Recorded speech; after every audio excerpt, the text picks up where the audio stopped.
L'incité, partie 5, origine, partie 3. Alors, dans les années 70, les libéraux prennent le pouvoir et décident de se venger. Ils font tout pour écarter l'Église, tout pour dénigrer l'Union nationale. Ils inventent le très fabulateur terme Grande Noirceur pour parler des Trente Glorieuses. Donc, si vous avez un peu d'éducation sur le Moyen-Âge, vous êtes au courant que le terme âge sombre est sensiblement une fabulation qui a été inventée par après pour dénigrer l'époque médiévale. Surtout que dans le soi-disant âge sombre, on a des choses comme l'âge d'or de l'Irlande qui prouvent à quel point la fabulation ridicule. Eh bien, le terme grande noirceur, c'est la même chose. Si vous voyez quelqu'un pour l'utiliser, c'est soit quelqu'un qui explique que le terme c'est de la merde, soit c'est un idéologue qui répand la propagande libérale.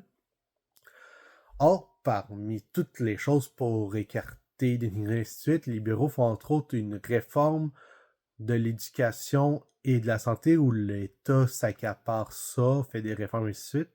Alors, oui, avec les accroissements de population, quand bien même le clergé faisait un excellent travail, ça n'était plus adapté à la situation démographique du Québec et des réformes étaient nécessaires, mais les réformes n'ont pas nécessairement été bien faites car elles ont été faites de mauvaise foi. Et si oui, beaucoup de bonnes choses ont été sorties de ça, beaucoup de mauvaises, dont notamment des éléments qui mèneraient aux problèmes actuels. D'ailleurs, la réforme de l'éducation a entre autres servi à introduire de la propagande dans des cours d'histoire et autres afin de monter les gens contre le clergé, contre leur patrimoine et ainsi de suite. Malheureusement, ça ne s'est pas arrêté aux libéraux et le PQ a été formé avec un certain pourcentage de gens aussi revanchards qui en ont profité.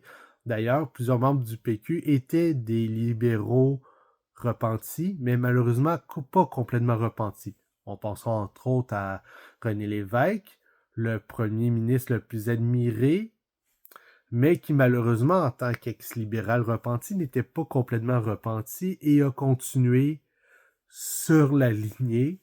Et donc, la diffamation a continué, ce qui a mené à des jeunes qui grandissaient dans l'endoctrinement anticlérical, ce qui a donné naissance à la version moderne du culte. Sur ce, à la prochaine partie.